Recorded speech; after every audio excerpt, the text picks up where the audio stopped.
ഇപ്പോൾ ലഭിക്കുന്ന ഒരു വാർത്തയിലേക്കാണ്. വയനാട് യൂത്ത് കോൺഗ്രസിൽ കൂട്ട നടപടി. മണ്ഡലം പ്രസിഡന്റുമാർക്കും നിയോജക മണ്ഡലം പ്രസിഡന്റുമാർക്കും സസ്പെൻഷൻ. സംഘടനാ രംഗത്ത് നിർജീവം എന്നാരോപിച്ചുകൊണ്ടാണ് നടപടി. 2 മണ്ഡലം പ്രസിഡന്റുമാരെയും 14 നിയോജക മണ്ഡലം ഭാരവാഹികളെയും ഒരുമിച്ച് സസ്പെൻഡ് ചെയ്തിരിക്കുകയാണ്. സുർജിത്ത് അയ്യപ്പത്ത് വിവരങ്ങളുമായി വയനാട്ടിൽ നിന്ന് ചേരുന്നുണ്ട്. സുർജിത്ത്, എന്താണ് ഇങ്ങനൊരു കൂട്ട നടപടിയിലേക്ക് കടക്കാനുള്ള കാരണം? നേതൃത്വം വിശദീകരിക്കുന്നത് എന്ത്? നടപടി നേരിട്ടവർ പറയുന്നത് എന്ത്? സുർജിത്ത്, ശ്രീജിത്ത്, യൂത്ത് കോൺഗ്രസിന്റെ സംസ്ഥാന ജനറൽ സെക്രട്ടറി ആയിട്ടുള്ള ജോമോൻ ജോസ് പുറത്തിറക്കിയ ഒരു കുറിപ്പാണ് നമുക്ക് ലഭിച്ചിരിക്കുന്നത്. ആ കുറിപ്പിൽ കൃത്യമായ രീതിയിൽ തന്നെ 2 മണ്ഡലം പ്രസിഡന്റുമാർക്കും ഒപ്പം തന്നെ 14 നിയോജക മണ്ഡലം ഭാരവാഹികൾക്കുമാണ് സസ്പെൻഷൻ നടപടി നേരിടേണ്ടി വന്നിട്ടുള്ളത്. മണ്ഡലം പ്രസിഡന്റുമാർ അഞ്ചുകുന്ന് മണ്ഡലം പ്രസിഡന്റ് ആയിട്ടുള്ള സുഹൈൽ PK, തൃശ്ശിലേരി മണ്ഡലം പ്രസിഡന്റ് ആയിട്ടുള്ള ഹുസൈൻ ബാവലി എന്നിവരെയാണ് മണ്ഡലം പ്രസിഡന്റുമാർ.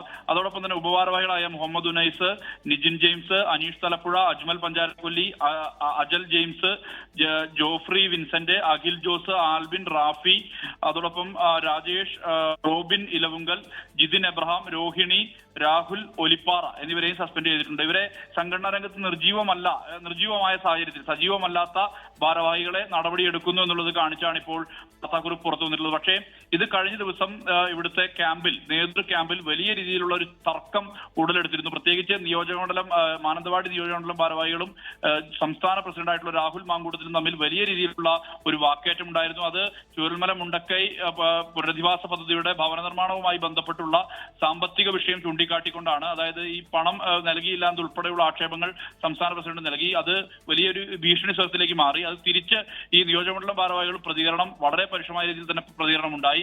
ഇതേ തുടർന്ന് വലിയ രീതിയിലുള്ള ഒരു അന്തഛിദ്രം യൂത്ത് കോൺഗ്രസിനകത്ത് സംഭവിക്കുന്നുണ്ട് വയനാട്ടിൽ. അതിന്റെ തുടർച്ചയായാണ് ഇപ്പോൾ ഇങ്ങനൊരു നടപടി വന്നിരിക്കുന്നത് എന്നുള്ളതാണ് മനസ്സിലാക്കുന്നത്.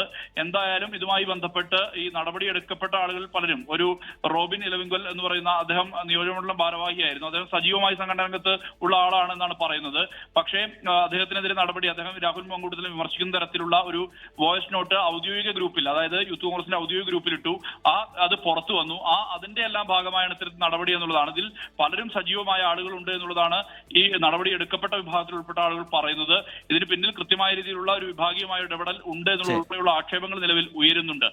ശരി, പുനരധിവാസ ഫണ്ടുമായി ബന്ധപ്പെട്ടടക്കം നേരത്തെ ഫണ്ട് കൈമാറുന്നതുമായി ബന്ധപ്പെട്ടടക്കം നേരത്തെ അവിടെ അഭിപ്രായ ഭിന്നതയും തർക്കങ്ങളും ഒക്കെ ഉണ്ട്. അതിന് പിന്നാലെ അവിടെ നേതൃ ക്യാമ്പിൽ നടന്ന തർക്കം, രൂക്ഷമായ വാക്കേറ്റം, അതിനൊക്കെ പിന്നാലെയാണ് വയനാട് യൂത്ത് കോൺഗ്രസിൽ കൂട്ട നടപടിയിലേക്ക് കടന്നിരിക്കുന്നത്. മണ്ഡലം പ്രസിഡന്റുമാർക്ക് അതുപോലെ നിയോജക മണ്ഡലം പ്രസിഡന്റുമാർക്കൊക്കെ കൂട്ടത്തോടെ സസ്പെൻഷൻ വരികയാണ്. സംഘടനാ രംഗത്ത് നിർജീവം എന്ന് ചൂണ്ടിക്കാട്ടിക്കൊണ്ടാണ് നേതൃത്വം ഈ നടപടിയെ വിശദീകരിക്കുന്നത്. സുർജിത്ത് അയ്യപ്പത്ത് വിശദാംശങ്ങൾ നൽകുകയായിരുന്നു വയനാട്ടിൽ നിന്ന്.